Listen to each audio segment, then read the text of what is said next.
Good morning, everybody, and welcome to today's episode of Ought to Know Better. This is the after-match discussion, the Berardi Coke, where we'll be talking about the West Brom result. Frustrating West Brom result. We've had a bit of difficulty this morning because Smarty decided that he was going to play on computer games too late and then didn't get himself out of bed on time. But he has assured me that he's going to be with us momentarily. So we'll get an intro running and then we'll get into the discussion.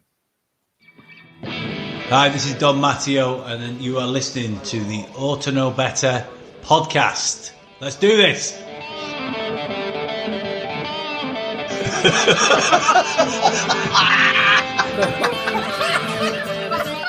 You look like fucking Brolin, you're a Leeds eating bastard. Look like some sort of fucking weird floating head. No.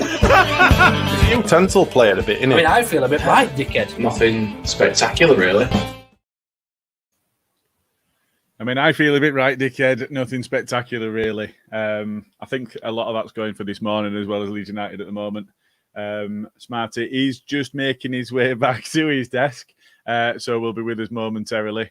So I think from a perspective of the podcast, we've been remiss over the past week or so. Hello. It's been that really weird time in between the actual Christmas period and then that bit in between Christmas and New Year. It's all just up in air and everything just goes Pete Tong, doesn't it? All patterns and everything that you used to is out of the window. And even Smarty doesn't get up on time. And usually that's me. I will hold my hands up and say it is usually me that does stuff like that. So I must apologise most good morning, James. Matthew, most profusely. I do apologise. I sprang out of bed like a ninja this morning thinking, oh shit, I'm supposed to be covering Luke on the podcast this morning, so I apologise. And have you had a chance to get a brew? I have, yeah. Just as obviously as you were doing the introduction or whatever. Yeah, I could hear you talking, and then Mrs. walked into the kitchen. I'm like, it's live and he can hear me. No, I've taken you out of the studio. You're all right. Oh, that's all right then. Good stuff. No, thank you for reminding me so politely at 10 o'clock this morning. We were supposed to be going live right then and then. Like, shit. So anyway, yeah, you well? I'm all right, mate. I'm all right. It is that weird position. So I was working Thursday, Friday, but it is that weird time between Christmas and New Year where nobody really knows what day it is. I hate it, mate. It's that really strange bit, isn't it? Not Christmas or New Year, but like you said, that little bit of no man's land in between where everyone just leaves all thoughts and, and any sort of consciousness of what day or time it is, like you said. Yeah. It's just fucking mental, innit? You lose your routine. You do lose your routine, and that's the position, isn't it? Unfortunately, though, we're here to talk about the football, Yes. which has been a little bit hit and miss, let's say, over the past few fixtures. So we had the Ipswich result, which all right was at home, and our home versus our away form has been particularly variable, let's say. But we had that Ipswich result, and I think we all thought, right, okay, this is it now. This is our opportunity to really make inroads into that gap. And then all of a sudden, we come out of that game and into the next couple of fixtures, and it's all gone Pete Tong. We're no longer even in third. It's not possible to gain promotion before the turn of the year. Is it possible to miss out on it? It's absolutely 100% possible. It's also possible to completely miss out on the playoffs as well. I think that's a little bit of an extreme view. I don't. Oh, is my mic quiet? It is a bit, yeah. Can you not hear me? I wonder if little. I can. Around. I can. Can you hear me? Yeah. So yeah.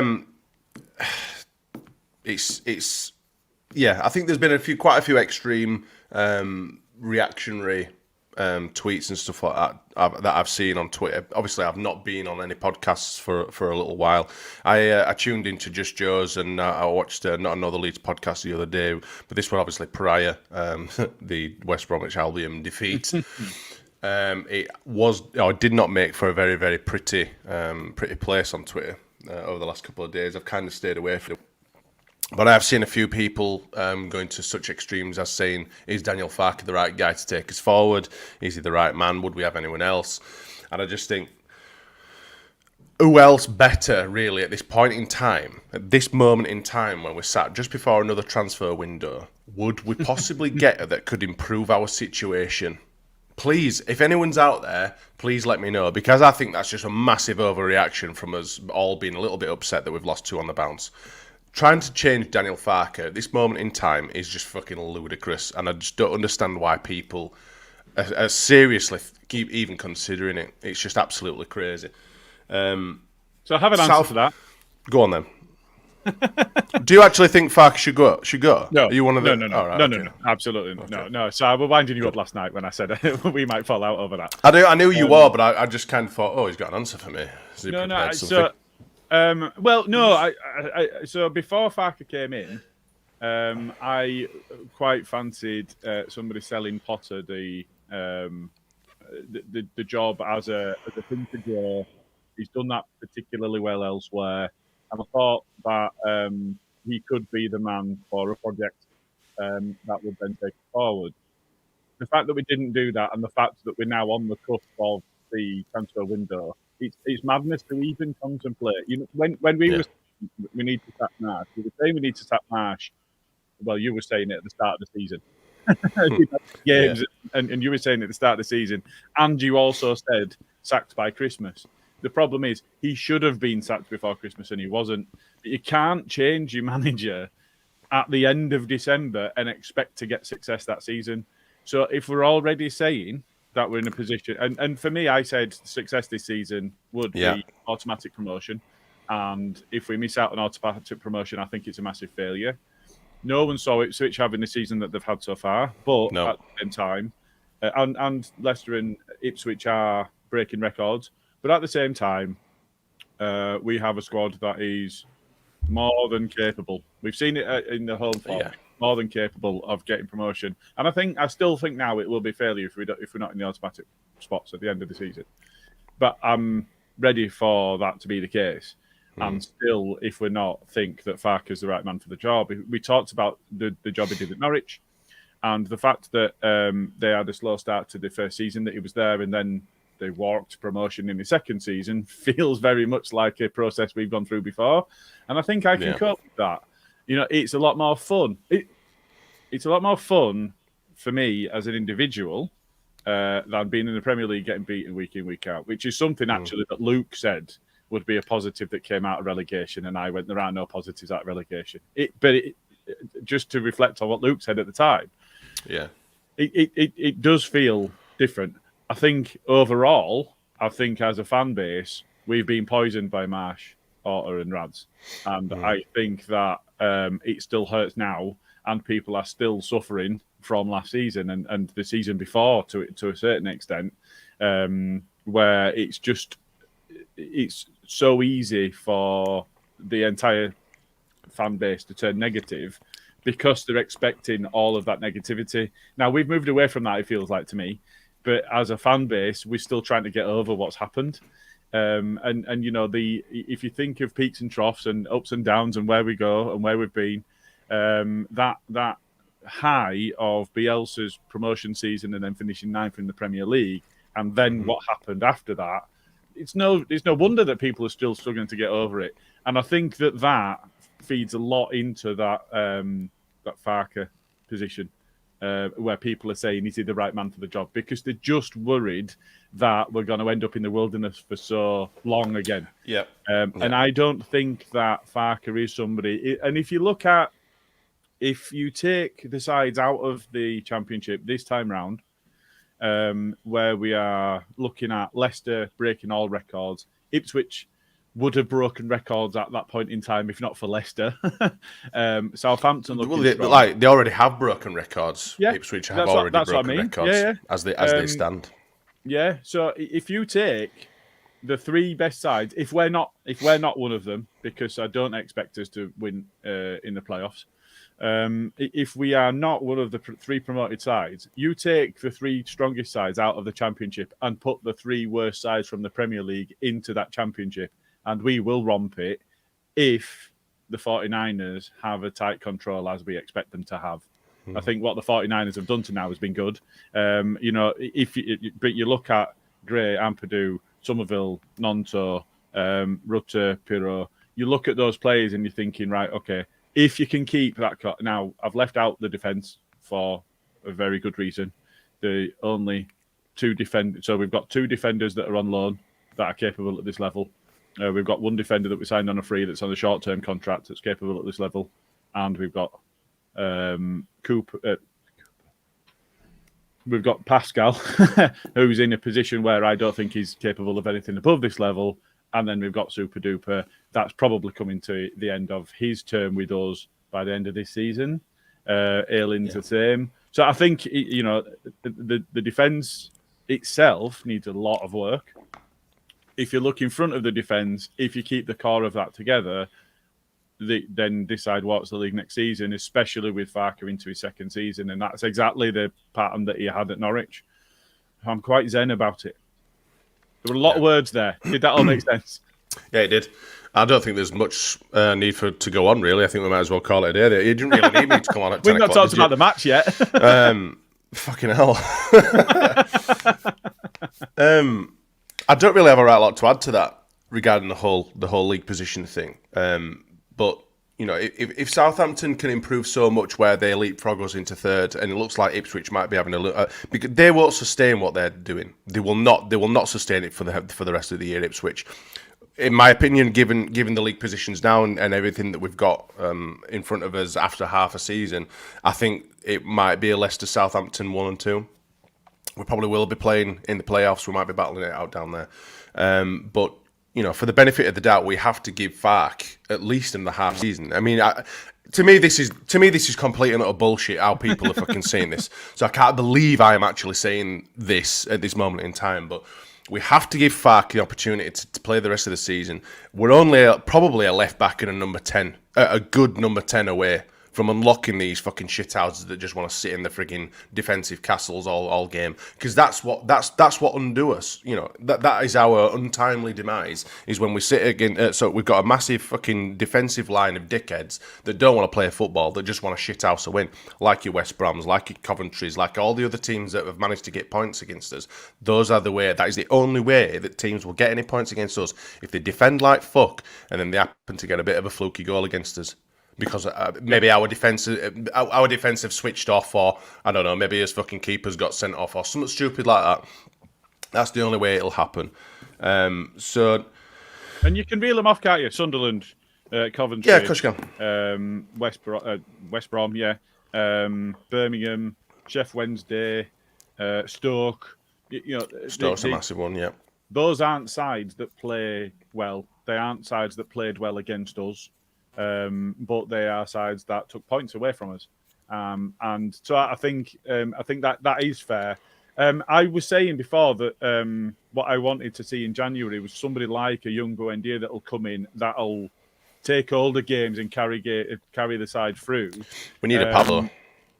It's a Pablo. We want a Pablo. That changed my mind. If you remember the other day, I was saying what we need is an old head that is the ultimate professional, that will come in, that will have the impact on the squad. You look at Strachan and the way that we got promoted, that Pablo, Bielsa said that Pablo improved him as a coach. Yeah, because he was just a magician. There's a reason why we call him the magician. He was unreal. The guy was unreal. He's my favourite ever Leeds player, is Pablo Hernandez. And Strachan's not far behind. But the thing is with Strachan, he were a leader. And for me, I don't see that many leaders on that pitch. I think there's some bloody good players on that pitch. But if you captain strike and he's all the way back in defence, for me, we've said this before, that there is a massive question mark over the captaincy at Leeds without Cooper being in the starting 11. Strike, for whatever you make of him, whether you think he's a good player or a bad player, I think he's all right. I think he does the job in the Championship. Going forward, maybe if we were to go back up to the Premier League, I'm a bit so-so. That's basically because of what I've seen when we were up there in the first place. Yeah. But I think for me, last main pod on Strike, I think we'd said if he were fourth choice centre back, we'd be okay. I'd be happy with him as a squad player, 100%. Yeah, the sexy pirate.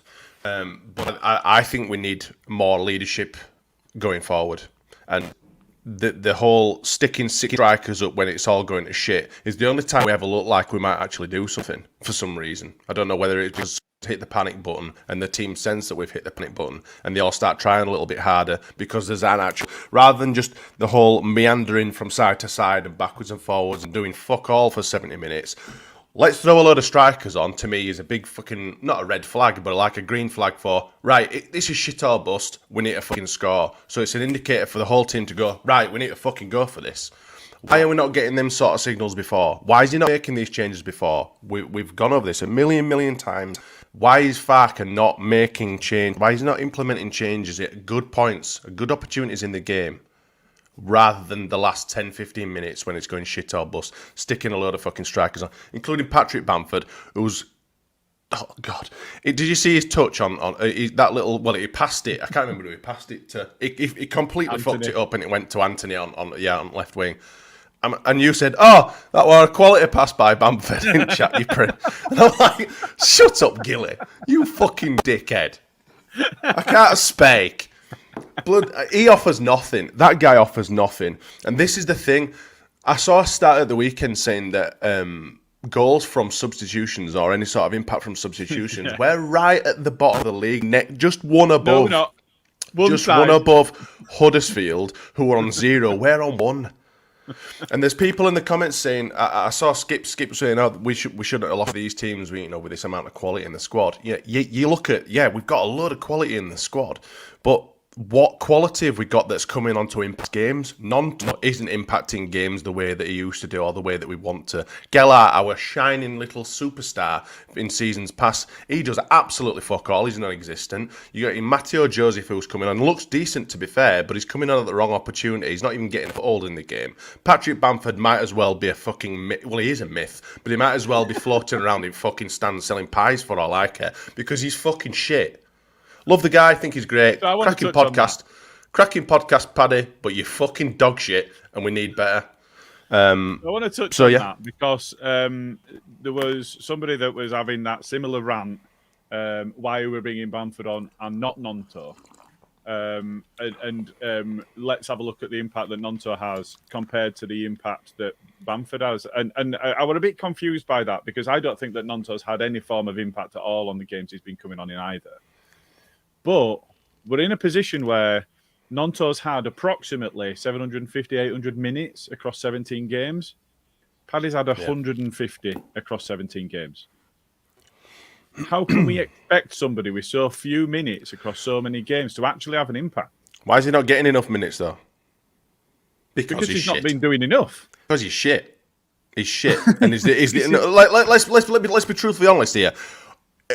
If you were bringing Patrick Bamford from our first Premier League season, or maybe one of the seasons where Bielsa were in charge in the Championship, I would have a small glimmer of hope. But we are not. We have got this shadow, this shell of a former player that's coming on with his fucking bleached hairdo. I don't know whether he's tried to do a Britney Spears and reinvent himself. I don't know. I don't know what the fuck he's going to do. But he's just not performing. He's just no good. Time I see him come on the field, thought, well, that's that then. Because it will not impact the game in any way, shape or form. He will probably miscontrol the ball. His movement might be great, but he's not getting the ball. He's not making use of the ball. He's doing nothing to impact the game. So what on earth are we using him for? Because we've got no one else. We have literally got no one else, and that is the only reason. Apparently, is my mic crackling? It is, yeah. I thought it was just me, so I wasn't going to say anything. It is, yeah. Oh no! Let me drop. You just carry on. I'll drop out and see if I can fix it. That's fair. I think the points being made around the impact that Bamford has had, I think is fair. But I think at the same time, it's not right to expect a player to have an impact on games having had no minutes. The fact that he's been coming back from lengthy injuries. He came back, scored against Brentford, injured himself in the celebrations, was off forever again. We saw how upset he was that he'd been injured. I think having a fit Bamford at that point in time would have been a major difference to us. But we can't go back over old ground again. But I think the position that we're in now is he is a player that's capable of things that we've seen from him. But he's also a massive confidence player, and that confidence is just completely lacking. But he will never be in a position to rebuild that confidence while Levery's not getting minutes. But the fact that you're trying to give him minutes to a player that's not confident and not scoring and not having impact is where do you go? And it does feel to me, I would have loved nothing more than him come on and bag a brace and whatever else and build his confidence.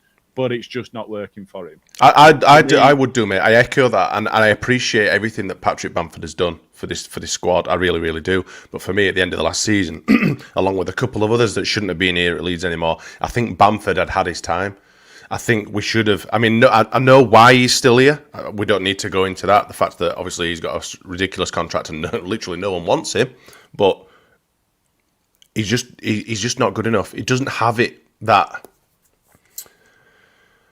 I'm going to say something like fucking shit like Eye of the Tiger or something stupid. You know, he doesn't have that deadly striker-ness about him anymore. He really doesn't. He looks like a wet sausage that's running around like a flipping dipstick with blonde hair.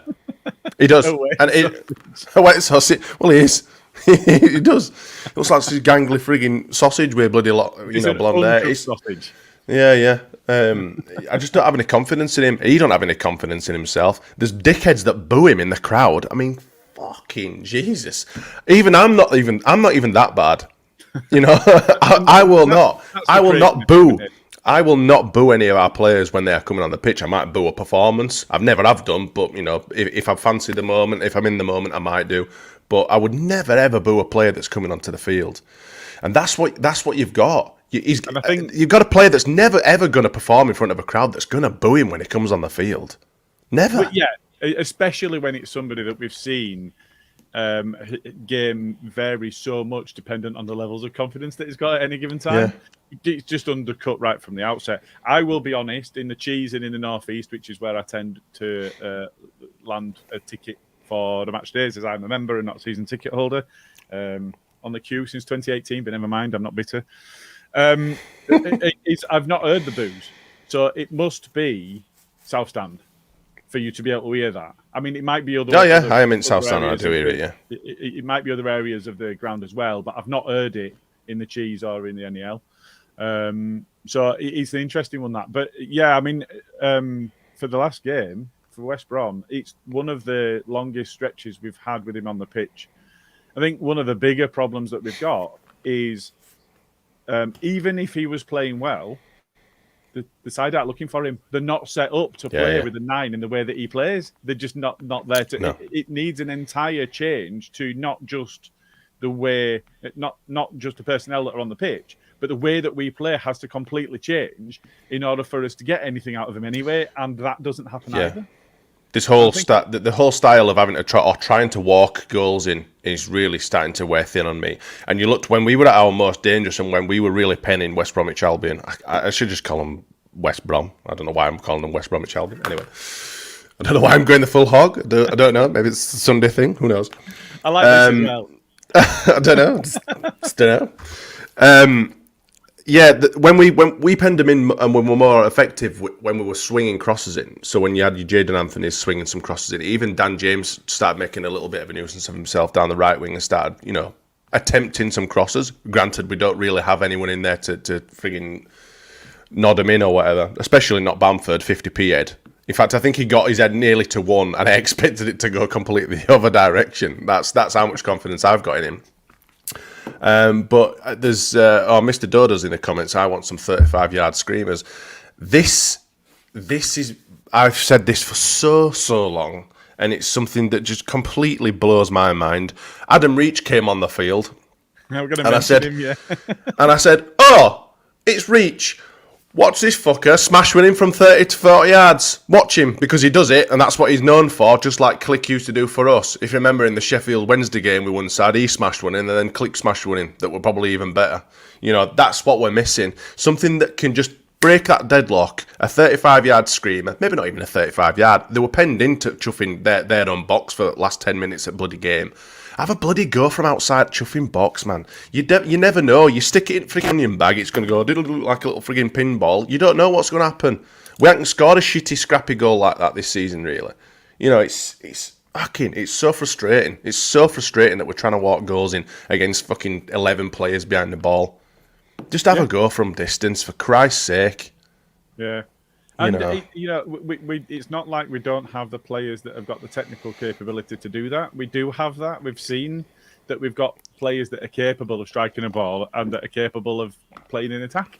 Yep. So just have, and again, I think that's a lot of confidence as well. We're not the Arsenal Invincibles that were walking goals in because they absolutely could do it with the competence to come in, with players coming out of midfield and into attack and all of the interplay and various ping pong. Oh, it's gone in goal. And they did it on such a regular basis. We've been victim of it. It's happened to us this season. Did a little shitty go, fucking hell. Because, someone's not cleared the lines or someone's, it's bounced off someone or it's deflected off someone. Deflections, how many bloody deflected goals are scored in a season? You look at Ipswich, every frigging second goal of theirs is deflected somehow. They're so lucky. If you think of, I can't remember who it was, he missed it a shot and it went in, and he missed it across and it landed at Perot's feet, I think it was, and he finished it. But you need to be taking that chance, and we're just not. So I think if we just come back to West Brom, come back to the game that we're here to talk about in the first place. So we think of the lineup. So we had Darlow in net, which we knew were going to happen. Because Melia is an idiot and Melia is a child and reacted in a bad way to a situation where we should have been benefiting, not been the victims of. Spence at right back. Thought he did all right. Yeah, keep it as it is for now. Yeah, didn't really. I don't think he got found out too much. No. I think, Spencer's a good player. You can tell he's a good player, but sometimes I think he seems a little bit lazy, and I'm not really sure on his attitude yet. I haven't really worked him out for myself yet. I think he's a good player, don't get me wrong, but there's something about him that I'm not 100% settled on yet, and I don't know what it is, but I'm sure over the next few games I will find out. Byram were a nice addition to the squad. Unlucky to get an offside goal as well. Let's just work his way through the 11s. So we've done Spence. So Rodon and Cooper, much more balanced than having Strike. I thought the two centre-backs played really well together. I was surprised how well Cooper did, actually, but I just think that, the chaos that Strike and Cooper seem to, brew up together, I think it just proves how well would play with a better player like, someone like Rodon who's got some legs who can recover balls that might get a little bit too far away from the old boys. I mean, Strike's not an old boy. He's a young kid, but sometimes he can play like a bit of a geriatric. He is a good player. Like I say, he is a bit of a good player, is Strike. He has got bits in his locker, but I think, luckily, he's been bailed out by Rodon a few times this season. And I think a lot of people have overlooked that. Rodon's our best defender by an absolute mile, a country mile. But yeah, him and Cooper, I were kind of expecting us to be completely dog meat at the back the other day, and they were pretty strong. They did well. And Cooper's a good voice. Cooper's a good lad to have at the back. Regardless of what he's playing like now, he might be past it slightly for the where we want to be, but he's a good voice and he's a good captain, a good leader. It's just a shame that he's not a little bit further forward, trying to direct or dictate play a little bit further up the field. But yeah, Strike and Rodon and Cooper, very happy with them. So you mentioned Byram. I thought it was a bit of a difficult game for him, but I thought a lot of that was him not being helped out by his winger.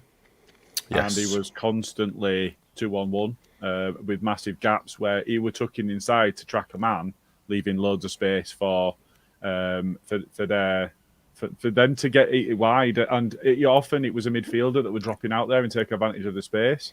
So I don't think that's necessarily Byram not doing his job.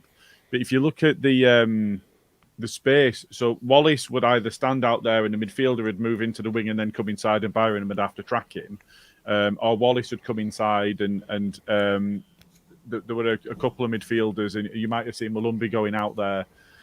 They were taking advantage of that. And I think that was the disappointment for me, is one, Somerville not doing his job where he's got to provide that cover, unless he's told to do otherwise. But then that two is, one, either Farker didn't see that and didn't react to it, or did see that, and that was the intent because he wanted to leave Somerville further up the pitch so that we could hurt them. But that just wasn't happening either. And I think that was my disappointment, is I could see that, players could see that, and we need a manager to be able to see that and react to it. Yeah, I don't know why he doesn't react to a lot of stuff. I can't remember the wingers, the left winger's name, Preston. What were he called? Their best player. It was spelled stupid, wasn't it? It had an A instead of an E. Miller. Oh yeah. He were a great player, and I think he was. I didn't think he played particularly well. I think he's a Jack Clark. He's somebody that's all right. He's very one-dimensional. And you let him come inside on his right. This is what I'm saying. This is where I'm going. They let him play. They let him do what he wanted to do, and he gave Archie Gray a really, really torrid time. If you're a manager and you can see Archie Gray struggling with a player of limited ability, let's be honest, he's not the best winger we've ever seen against us. Certainly not in the most recent years. But you could see what he were doing, and it were effective. And he'd cut inside. Yeah, he'd cut inside a lot. He's not a Jack Clark, because Jack Clark can flick all of a sudden. He used to be like that, did Clark, but all of a sudden he can flick it back onto his left, can Clark. He's a much better player than what he used to be for us. Opinions like ourselves, everyone's got one. Don't matter what I'm talking about Jack Clark. I think he's an archetypal championship winger and won't be ever much more than that. Which is fair, but Miller isn't as good as Clark, I don't think, but he's still effective, and what he did was effective. And Gray was having a really, really torrid time. Why is he not doubling players up? Why are we not changing tact from perhaps trying to draw them in and then obviously counter attack? Why are we not helping Archie Gray out and clearly minimalising their their best player, their most effective player? People do it to us. You've got two players on Somerville usually. You've got fucking two players on Rutter if he's cooking around. I mean, obviously you don't need anyone on Pirro at the minute, because he's like this fancy man that just goes whenever he wants and kind of goes a little bit missing. It's like Harry Potter in his invisibility cloak. It's just, why are we not seeing where the most damage is going to be coming from? Why are we not fucking helping out players at certain sides? Why are we not doing it? We overload on wings when we're attacking. Why don't we overload on wings when we're defending as well? I don't understand why we're not doing this. And this is just a couple of gripes I've got with Farke. I'm not saying Farke should leave, like a lot of people are. Fuck Farke, we should get someone else who's going to magically turn this wonderful season around and stop Leicester winning and stop Southampton winning and stop Ipswich winning and just magically catapult us into the fucking first position. I think people need to just, wake up and smell the coffee a little bit when they're wishing for stuff like that, because it's just ridiculous. I don't really have what else to say about the defensive players. Do you want to move into midfield? Yeah, we can move into midfield. Before I start another tangent about the league again. That's fair. So Ampadu played midfield for much of the game, moved to right back inexplicably to me at a certain point through the game, about 60 minutes I think it was. He dropped out there, but Ampadu played in midfield alongside Gruev, who there are a couple of people on Twitter that already want to cast him aside, say he's not good enough for the side. Gruev. Yeah, I thought he did all right. I don't understand what some of these people see me. I really, really don't. I think if you've got an opinion about someone, it's hard to shake that opinion, especially if it's quite a raw opinion, a strong opinion on a specific player. We've said this before. I've cooked him a little bit on a previous podcast, but I did say with hindsight that we've not seen enough of him in any game time. I think it was a cup game that he played. I think it was against Salford where he played, and I thought he was a bit pish. But you can't expect these players. I'd be a bit of hypocritical of me to say so after roasting Bamford, who's hardly had any minutes. But my mind's made up on Bamford. That's my opinion. And obviously, I've got my eyes and my crosshairs set on Bamford, like people might have against Gruev. But I think it's probably unfair because he is a good player, and I think he did all right against West Brom. I thought he was fine. But for me, you've got Ampadu and Gruev, who are literally exactly the same player. So you've got two of the same player. I think that's a fair comment. I think we just looked light without Ampadu in there is my issue, and I think we just wanted to get Gruev some minutes before. So Kamara dropped out for a rest or whatever it was, or just to get some minutes into Gruev's legs. But I do expect that Gruev. So we've spoken before that it was Kamara and Gray filled one midfielder slot that's slightly further forward, and it was Gruev and Ampadu for the deeper sitting role. But to me, Ampadu's the one that anchors the entire side. He drops when he needs to drop. He's got the intelligence to get forward. He's still a young player, but he's got such a maturity about him, but he's also got that, and I know that you might scoff at this, he's got that ability that Forshaw had to turn on the ball, and all of a sudden he's got 5 yards of space, and you're like, well, how have you done that? Because it would have congested midfield, and all of a sudden you've got the ball and you've got space, and then he can find a pass. I think if you take that out and you play Gruev and Kamara, I think there was potentially too much of unbalancing there. That would just be a bit too much. I do expect now that in the Cup, Gruev will start, and I think Ampadu will drop out now that Gruev's had that game to go at. And Paddy will start as well. Yeah, he might well do. I hope he does. Because I don't give a shit about the Cup, and I want him to get some minutes. Actually, if you give him a chance and a run at a game, and you say to him, for this game, you are my man, you go show me what you can do. If at that point we're still not seeing anything, but he's had the minutes, then it feels more fair to then judge him for that. I think it's too much to judge him right now when he just hasn't had those minutes. So I hope he does. But I think we might see Gruev, we might even see Archie Gray play alongside Gruev, which I would quite like in that setup. Back in midfield, away from right back, if Spence and Byron are going to play, and obviously Gray dropped out for the West Brom game, I think we needed him to. We said at the start of the season, we're really in danger of being in a position where he just plays every game and we burn him out, and we don't want to be in that position either. Especially of this period. Yeah. So we've seen the Christmas and New Year period coming. The games do come thick and fast. They've done so for us as a podcast, and we struggle.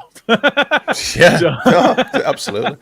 When Wayne Birdsall's in the comments, and he makes a relatively good point. He says, system-based football needs training time. 4 games in 10 days killed us and had Christmas. What on earth? I've got some sort of advert going on in my head. Happy with Fart from what he's inserted in 5 months. Yeah. And I think that's fair. Oh, we've got a big echo now. What are you doing?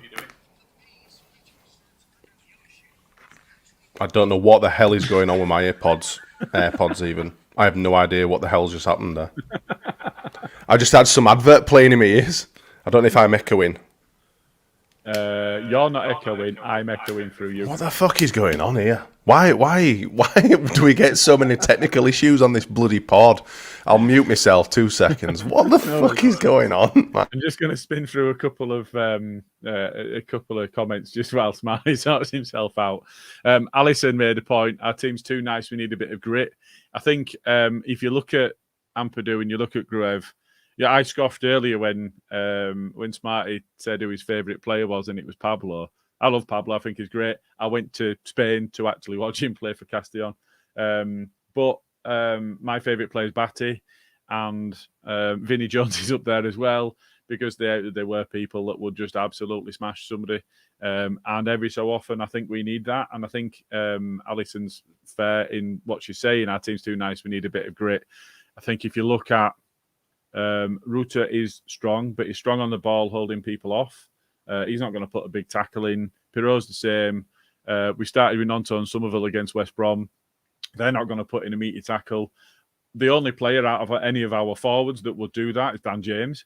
He loves putting a big tackle in. But for me, I think Alison's right. We do need somebody that will take a hold of games, including taking a hold of opponents, not like Melier did, but doing it properly.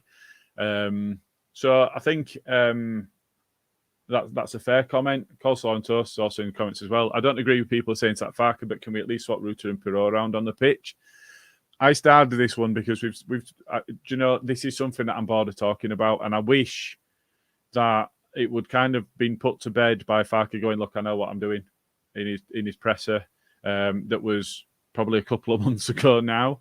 The problem is we're not scoring enough goals, and he's saying, "I know what I'm doing. Look at what I did with Norwich." If we were conceding one goal that we conceded against West Brom, but we were knocking them over 3 or 4-1, then that wouldn't have been such an issue. But we're not doing that. We're not in that position where we are scoring a lot of goals, and it's free-flowing football at the moment, away from home, I will stress. So that will always lead to this question of Rutan and Pirot. So I think we're kind of almost playing a false nine. We spoke about the way that the side is playing with Bamford on the pitch, and it's not playing to, all right, Smart, you might scoff again on this one, it's not playing to Bamford's strengths. He plays on the last man. He wants the ball in early. He wants a cross to be played early. That's not what we do. It's just not what we do. Bamford needs a Pablo-esque kind of player that can give him them sort of Absolutely balls does. on a sixpence. Yeah, and we don't have that does. at the minute. But he also needs a Pablo kind of player behind him that you were talking about that will make the most of the space that he creates, because he does still do that. So I think I don't know if you heard when I was talking about Alisson's point about we're too nice, we need a bit of grit. Absolutely. That is fair. I think this is still a fair question as well about Rutter and Pirro. I wish it had been put to bed, but it hasn't, because they're still not getting enough goals. And it can't be put to bed. Go on. I was going to say it can't be put to bed because Pirro is so ineffective in most games, especially ones where we seem to be coming up against a defensive line. You just don't see him. He goes missing. He has no impact on the game. All he will do is basically another, Gruev or another Ampadu further up the bloody field. He'll just pass the ball back into a safe space. Well, we don't need that. We want someone who, perhaps, if you're going to do something, go and ruffle a few feathers up. Go and hassle someone. Go and fucking leave something on someone. Like you said, we're too soft. We're too nice. And I don't know where this has come from, to be honest. But we need to be much more aggressive. Our players get the absolute shit kicked out of them. We don't get any protection from the referee. So if we're going to do it, then we might as well freaking take it out on them and try and impact the game that way. Ruffle their feathers a little bit, rather than having our feathers ruffled to chuffing death, because that's all we seem to be getting at the minute. You play with feathers and you get your ass tickled. Someone needs their ass tickling, absolutely. But I would, you see Rutter constantly dropping deep to, collect possession of the ball. He's side by side with Pirro. Why not just leave Pirro? I mean, the conversation won't go to bed until we've actually seen it work or not work with our own eyes. Because at the end of the day, we're not idiots. We might, whatever we are football fans. But a lot of us make good points. I want to see Pirro playing in that number 9 position because he's good with the ball. He's got good feet. He shows good strength. He has the qualities there. He played there for Swansea and with their top frigging scorer. Rutter's constantly dropping deep to take on players, and he's so good at it. He really is, enjoyable to watch Rutter skin 5 players and then perhaps, do another little fancy turn and he'll spoon it to keeper or whatever. Whatever he does, I'm always joking, but I want to see Rutter playing in the 10, and I want to see Pirro for now before we, perhaps maybe sign one in January transfer window. I want to see Pirro playing further forward. Put it to bed. Put it to bed properly. Let us see with our own eyes. So we're not, a little bit hesitant to say, will this work? Will it not work? Because I think it will. I actually think it will. You've got someone like a poacher, like Pirro, playing a number fucking 10 role. What good or use is that? For me, there is no use in it. He offers nothing. He offers nothing in the position that he's playing in. We might as well just not bother and have him on the bench. So I think that's true when we're away from home. But he seems a different player when we're at home. Yes, he does. And I don't know we're a different team at home. But he does seem a different player, and he's much more. Yeah, we are, and he's much more effective now. Whether that's because, I was going to say whether that's because sides drop off against us. But the sides that drop off against us are the ones that we struggle against. I'm not sure what the answer there is. We are a different side at home, completely different, and you do wonder if that's the impetus that we talked about at the start of this podcast. Do they go into it with a different mindset of we need to get at these? We're at home. We're going to get untold amounts of shit if we don't get at them. And that does bring us on to just the last comment that I've starred for now from Twin71. What's your lads' views on the reluctance to change tactics away from home, maybe play 3 in midfield? And I think there is something to be said about a different approach away from home, whether it's that we've got one already, and instead of going out to win, we're going out to not lose, and it's not working for us, or whatever that might be. There's a different mindset, whether it's intentional or not. There's definitely a different mindset when we're playing away from home. We are a completely different team.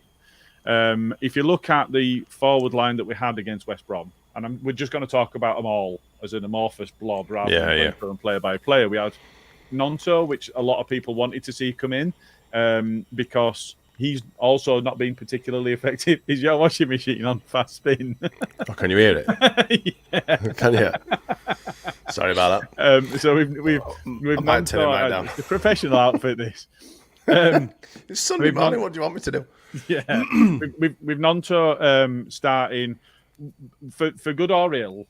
I don't think he'd done enough to earn a starting berth, but actually what we needed to do was chop and change some of the starting lineup, given the number of games that we've got and we've had, and we need to involve the other players, the fringe players that haven't been getting as many minutes. So he started. Pirot, Rutter and Somerville are the other four.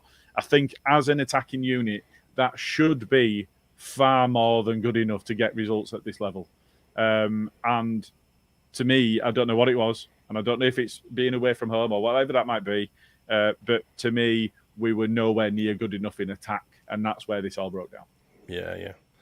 And like we said already, we've alluded to the fact that, in the last 10, 15 minutes, you'll stick 6 strikers or 6 attacking players, and we seem to have a little bit of something about us, but by then, they're literally opposition will just shut the shop. We'll literally close all the doors, block all the exits, and we've got no chance. But, it's getting a little bit boring now, the whole... Yeah. No real plan B, especially when we're away from home. Home, it's just like you say, it's a completely different atmosphere, completely different setup. I don't know whether that's Ellen Road or what little we've had to do with it this season. I think the atmospheres have been poor, but are getting better. But I don't know what it is. I mean, people go on about bloody kit curses and we can't play. It's these kits that we've got that It's definitely that. It's 100% that we need a better kit.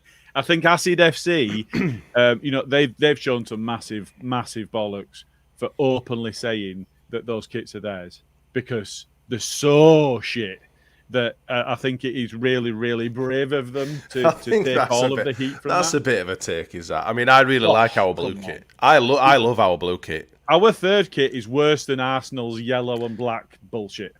Our third kit is do you know what? I actually like that kit as well. I actually think that Arsenal kit's a nice kit as well.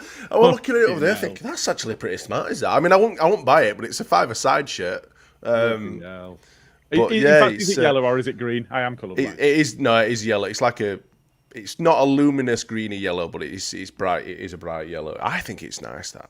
I like a little bit of kits that are a bit out there, which is why we are proper going off on some hell of a chuffing tangents today. I wasn't particularly fond of the rhubarb when it came out. I'll be honest. I was one of the first to tweet, what the F is that? Awful. Because it looks like someone's been sick. Someone's eating a pineapple pizza and has been sick all over it. And anybody eating a pineapple pizza ought to be in jail, let's be honest. We shouldn't be eating pineapple pizzas at this bloody time anyway, 11 o'clock in the morning. Actually, it's Christmas, you can do whatever you want. It's probably people tucking into some chocolate somewhere, some selection boxes. But yeah, the blue away kit, I think, is sublime. I really, really do like that. I really do think it's a nice kit. And I think you probably find that 99% of the fan base will agree. I think you. Why can't we win it then? It's because it's shit. Because we're shit away. But we're not. We're not shit because we are clearly white kit. Yeah, no. True. That's the point. So anyway, you look at the side that we had at the end of the game. So I'm just gonna run through the players that we brought on. Anthony for Spence, so winger for fullback. James for Byram, winger for fullback. Firpo for Ampadu. I mean, all right, that were on 90 minutes. I don't know what we're going on there. Bamford for Nonto, which is a striker for a winger, and Joseph for Somerville, which is a striker for a winger. So all we've really done there is change defenders for attackers, really. Yeah. And Firpo, to be fair to him, isn't bad going forward. He has a little bit about him. He's a hell of a lot better going forward than he is bloody tracking or making tackles at the back, which is probably why he made that substitution. But yeah, like I say, he went shit or bust, and we're kind of hoping for a Norwich, I think. We'll stick a few attackers on and see if we can, impact it that way. But it didn't work because West Brom are a good team. It might work against the lesser squads, maybe against Birmingham's or something like that. It might work against them, but I don't think for a squad that's as well disciplined and as well drilled as West Brom were on the other night, I don't think it'll work. Well, it didn't, did it? So there's your evidence. It absolutely didn't. Yeah. Yeah, so I for me it is the kits. It absolutely, and I think that's what's wrong with them is they're having to wear shite on the backs, and at home they get to wear a nice kit. What is wrong with blue and yellow? What is wrong with blue and yellow? Yellow this season. Blue and light green. What's wrong with turquoise, whatever you want to call it? Blue and turquoise. What's wrong with that? We had a yellow kit and we had a blue kit, and we got to Champions League semi-final. Yeah. So there you go. There's your evidence. We also got relegated in the same colour scheme. scientific, empirical proof of the potential around a kit. In fact, actually, did we get were the blue kit the White and Mackay one? Were it the White and Mackay whiskey one that we got? Really stripy thing. Yeah, really that pinstripe one. Yeah, I think it might have been that. But that's and the worst sponsor that we've had, that White and Mackay, were awful. But the 03 season that we nearly got relegated was the yellow, white, and blue scheme. We didn't know. We were in Premier League. We didn't know. But we had a shit season, mate. So there you go. We really can't blame it on kits, but No, definitely down to kits. We've not spoken about the referee. I don't really want to go out on this negative tangent, and I wanted to do this earlier, and we just didn't get around to it. I think I'm not 100% sure whether the Ruta one was a penalty or not. I think that's one that can go either way. We should have had two penalties. We had an absolute stonewall penalty beyond that. But my biggest issue with him was the absolute lack of protection of our players. Yeah. The way it's a common theme at the minute now. It is the way that you see the setup, the way that you see our players playing, and the way that you see a opposition trying to deal with that. They're trying to old man them, and old man in a player basically means stopping an athletic ability that's greater than your own. In effect, I played centre half all my time playing football until I had a knee injury, and when I was young, I was fast, and I would be doing what Rodon's doing. I would be helping out my centre-half partner, who typically was 45, 50 years old, would win all of the headers, and I'd do all of his running for him. And it worked. Had all the experience. Yeah, exactly. And it worked. And then later on, I got into my 30s. I've got a kid next to me doing all my running for me, and I'm winning all headers and taking out glory. And I think that we're in a position where I was able to physically dominate my opponents, because they were quick little kids that you go in with a lunge, and it's very, very different at amateur level, but you're going for a lunge, right, okay, there's a ball there. Here's me letting him know what's going to happen every time he shows me some ball. I'm going to take the ball and I'm going to absolute flatten him. And at amateur level, you get away with that. In professional football, you don't get away with that all the time. There's no such thing, or there should be no such thing as it's my first one. I think we are seeing a lot of that. And what we are seeing is employment of 70s and 80s tactics, where a team, in fact, it's the way that we handled Ronaldo. If you look at some of the videos of the way that we handled Ronaldo, especially Batty, Kelly Batty and Toya, wasn't it? And nearly kill him. And then the next one to put a big tackle on him would be somebody else. And you always got away with that one. And then you'd get a booking after that. And we do see sides doing that against our wingers. Perfect example with West Brom.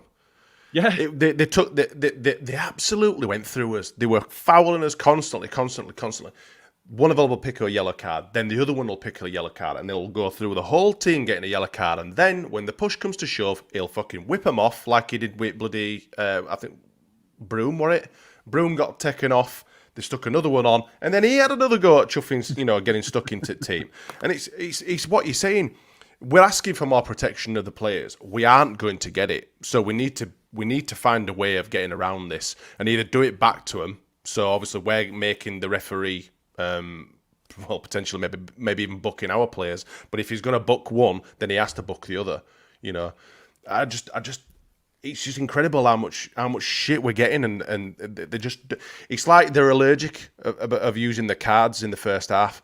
I understand that we want to see a more free flowing game of football, but we don't want to see injured players. I can't remember. I think it was Ipswich. It was certainly one of our last home games. There were a yellow card offence in the first 3 or 4 minutes, and then another one about 11 or 12 minutes in. It's like these players are clearly got some sort of exactly. They've been told to do this. They've been told to ruffle us up, to kick the fucking shit out of us, and we won't like it. To be fair, it doesn't really seem to impact our performances. In all fairness to us, you might think something different, but as far as I can see, the fact that we are getting the shit kicked out of us really hasn't, stopped us playing the way we're playing. It frustrates us as fans more than anything else, I think. Yeah, it does. But that. I mean, you don't like to see him given, But if that Rutter challenge with the one that we're on about for the penalty, if that was in the Premier League, if VAR would have covered that would have been a penalty, because the guy has literally slid alongside him. He's taken. I mean, he's not taken him out, but he's taken Rutter down. There's contact. And right at the end, he's just happened by chance. If you look, his foot's gone over the ball, and his back foot has actually clipped it. He's already taken the fucking player out. Georgie's already on the floor. You can't go going, through the man to get the ball. You can't. Nonto, he'd been frigging flipped round back on himself. I mean, that was a rugby tackle. It's like so those are two absolute stone fucking wallers, and I don't give a shit what anyone says. I'm going to blow your mind now. The number of yellow cards was even between the sides. Yeah. Against West Brom, and the number of cards was 1 each. Yeah. I think Nonto was it Nonto that got all yellow for us because he was complaining at ref. Was it Gruev? I'm looking at BT, so they might have missed some, or it might look weird when there's been subs made. But there's only Gruev that's listed as getting a yellow card for us, and only Kipre for them. That's not right, I don't think. I'm sure there were more than one yellow given to them. I thought there were. I'm not absolutely sure. That's what Who is it listed? Who is it listed that's got the yellow card? Kipre for them, centre back. That Broom, is it number there? Is it their captain or their number 8 Broom? Him that scored. I could be wrong with name. I don't really pay much attention to opposition teams. Who is it? Is there one of their defenders, Broom or something? No. Fuck knows. I don't know where the hell I've just imagined their chuff that from. I'm gonna check our app and see what it says for stats, because that's bullshit. Or maybe it ain't. Maybe I just fucking lost the plot. Just not paid any attention. Not played any attention either. No. But yeah, ultimately the refs are shit. Wow. West Brom are shit. We were shit. Refs are diabolical. Oh, I can't speak. Yeah, so I think we are in a position now where, as fans, all we can do is just try and enjoy the ride. It's certainly enjoyable at home, and I think everybody that we've got is, hang on, Blazed Ray says Strongbow kit was cursed. Everyone you got on the back left shortly after. Well, that's all right. That's a good point. On back of mine, that's okay. Yeah, I think just overall, I think if you look at the position that we're in now, and we've made this point before, I'm not saying anything that nobody else is saying, but if you look at the position we're in now, we're in 4th, and we are 8 points clear of 7th. And I think if you'd have offered me that at the end of August, I would have absolutely snatched your hand off. Yeah. I think we've to kind of step back and look at, the position that we were in at the start of the season. Again, we've had these conversations before. If you'd have offered us 4th, like you've said, at this point of the season, every single one of us would have snapped your hands off.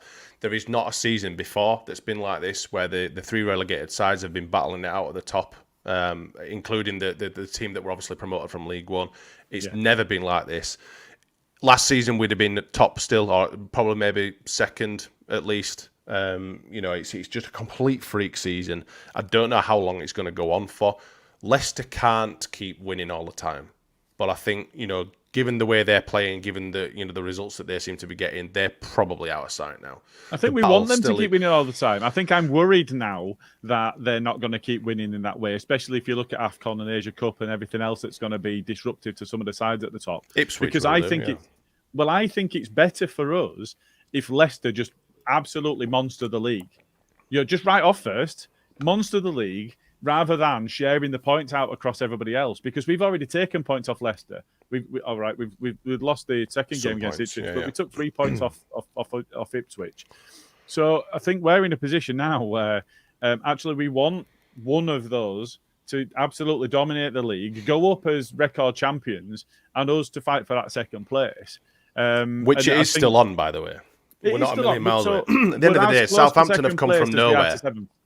Yeah, Southampton have come from nowhere in the last few weeks. They've pulled some great performances together, and they've got some really good results, and they've leapfrogged us.